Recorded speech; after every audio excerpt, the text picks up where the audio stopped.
Lo que confesó el novio de Seirtem cambió todo para siempre. Hay historias que el tiempo cierra con claridad. Hay otras que, en el momento en que las cuentas, todavía están abiertas. La historia de los últimos días de Seirtem es, por ahora, una de esas segundas. No porque falten personas dispuestas a hablar, sino porque lo que se ha dicho hasta el momento, desde distintas bocas y distintos canales, no termina de coincidir. Y esa falta de coincidencia es, en sí misma, parte de la historia que el mundo merece conocer con honestidad. Antes de llegar a los últimos días, sin embargo, hay que empezar por el principio. Porque Seirtem fue mucho más que el nombre en un titular. Fue una artista con una formación poco común, una trayectoria construida con esfuerzo genuino, y un talento que millones de personas en España, América Latina y el mundo árabe reconocieron, aunque muchos no supieran pronunciar correctamente su apellido. Nació el 14 de junio de 1991 en Sivas, una provincia de Anatolia Central, lejos de los focos de la televisión turca. Creció en un entorno alejado de las industrias del entretenimiento, sin los atajos que a veces ofrecen nacer cerca del lugar equivocado o de la familia correcta. Lo que Seirtem tenía desde joven era algo más difícil de fabricar, una voz. Y no de manera metafórica. Una voz en el sentido más literal y más técnico del término. Se graduó en 2014 en el Departamento de Ópera e Interpretación Vocal de la Universidad Yazar, destacando entre los mejores alumnos de su generación. Estudiar ópera no es una decisión casual ni una carrera de fin de semana. Es años de disciplina vocal y corporal, de entrenamiento riguroso, de noches memorizando partituras en idiomas que no son el propio, de aprender a controlar la respiración, la resonancia, la proyección, de una manera que la mayoría de las personas nunca llega a imaginar. Y Seirtem lo hizo bien. Fue la tercera mejor de su generación al graduarse. Eso es un logro que habla por sí solo. Pero entonces ocurrió algo que en la vida de los artistas suele ser más común de lo que parece desde afuera. Descubrió otra vocación. Llegó a Estambul y, entre 2014 y 2015, estudió actuación en el Centro Cultural Sadri Alk, una de las instituciones de referencia para la formación actoral en Turquía. No abandonó la ópera porque fracasó en ella. La dejó porque el teatro y la pantalla la llamaban con una fuerza que resultó imposible ignorar. El paso siguiente fue acumular trabajo. Papel tras papel. Producción tras producción. Yeni Gelin, Yasak Elma, Payitaht Abdülhamit, Bay Yanlış, Sandık Kokusu, Kızılcık Şerbeti. Una filmografía que habla de una actriz versátil, capaz de moverse entre géneros distintos y de construir personajes secundarios con una profundidad que a menudo superaba lo que el guión exigía.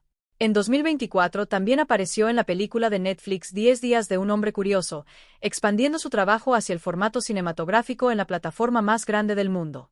Pero fue su papel de Il en Caseta LSK Serveti el que la llevó más allá de las fronteras turcas. La serie, conocida en España como Pecado Original y transmitida por Antena 3, y también como Mundos Opuestos o Por un Amor en otros mercados, se convirtió en uno de los mayores fenómenos de las series turcas en el mercado hispanohablante. Y Seirtem, dentro de ese fenómeno, construyó un personaje que los espectadores internacionales adoptaron con un cariño que pocas veces se le reserva a los roles secundarios.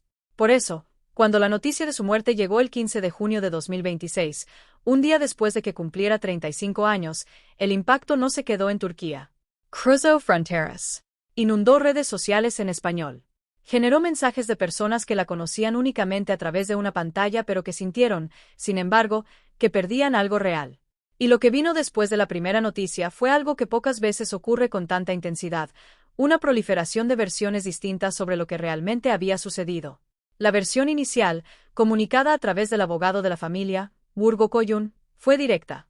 Según las primeras evaluaciones médicas, la actriz habría fallecido a causa de un infarto.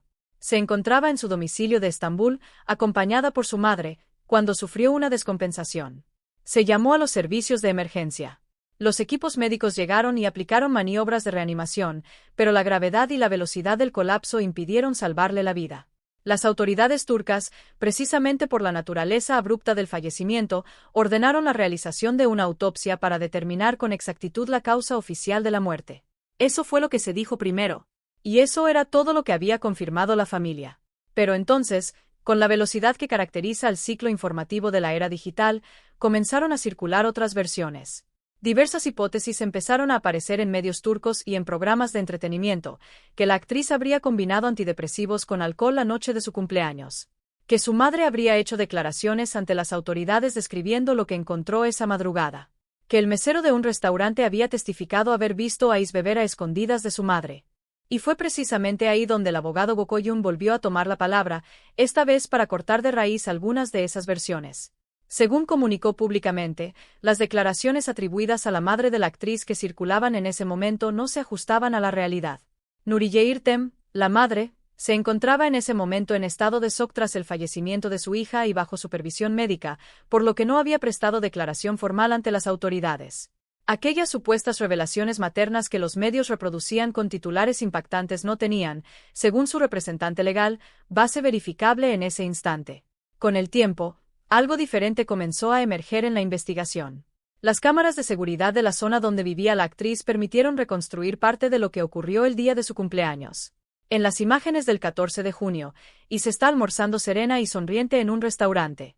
Sin embargo, alrededor de las 9 de la noche, se la ve en el vestíbulo de su edificio regresando a casa, caminando de manera lenta y visiblemente mareada, apoyándose en el brazo de su madre.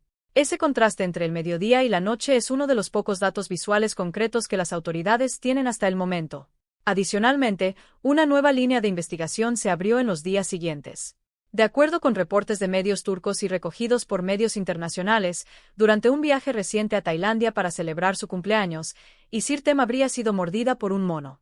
Ese hecho, aparentemente menor en otro contexto, pasó a formar parte de las líneas de investigación cuando los resultados iniciales de la autopsia no arrojaron conclusiones definitivas de manera inmediata. Las autoridades turcas, siendo rigurosas, optaron por no descartar ninguna hipótesis hasta tener el informe forense completo.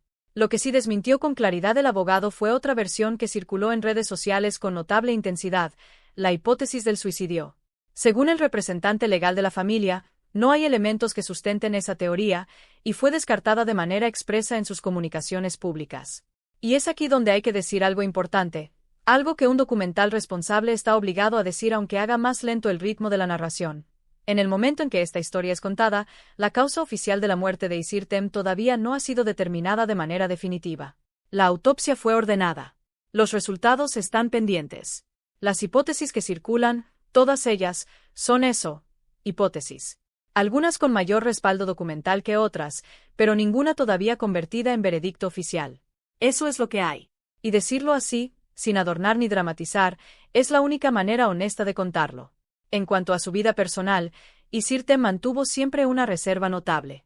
Se sabe que mantenía una relación sentimental, aunque los detalles de esa relación permanecen fuera del alcance público.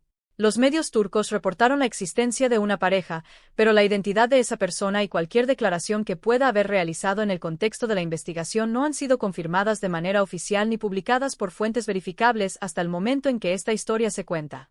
Cualquier afirmación categórica sobre lo que esa persona confesó o no confesó estaría, en este momento, en el terreno de la especulación. Lo que sí está documentado, en cambio, es la reacción del mundo que la quería. La productora Gold Film emitió un comunicado de condolencias a su familia. Can Yaman, con quien compartió elenco en El hombre equivocado, compartió en sus redes sociales una imagen en blanco y negro junto a ella, acompañada del símbolo de un corazón roto. Otros compañeros del medio destacaron, en sus mensajes de despedida, su luz, su energía, el cariño que despertaba entre quienes la conocían personalmente. El funeral se celebró en Esmirna, ciudad vinculada a su familia, con la presencia de sus seres queridos en una despedida que, según describen quienes estuvieron, estuvo marcada por un dolor profundo y sincero. Las imágenes que circularon del momento en que su cuerpo fue retirado del domicilio mostraron algo que pocas cámaras logran capturar sin que resulte invasivo: el dolor físico, visible, incontenible de su madre. El mismo brazo que la había sostenido mientras caminaba lento hacia el edificio aquella noche de cumpleaños, ahora no tenía nada que sostener. Esa imagen, aunque dura, dice más sobre lo que Isirtem significaba para quienes la amaban de cerca que cualquier lista de créditos filmográficos. Lo que queda, mientras la investigación sigue su curso, es una carrera interrumpida en su mejor momento. Una actriz que había demostrado saber moverse entre la ópera y la televisión, entre los papeles secundarios y los personajes que el público internacional adopta como propios, entre la formación académica rigurosa y la intuición emocional que distingue a los verdaderos intérpretes. Una mujer que el 14 de junio de 2026 celebró sus 35 años y que, antes de que ese cumpleaños terminara, ya no estaba. Lo que ocurrió exactamente aquella noche todavía está siendo investigado por las autoridades turcas. Los resultados de la autopsia, cuando lleguen, ofrecerán respuestas. Hasta entonces, lo que podemos hacer, lo que tiene sentido hacer, no es especular sino recordar.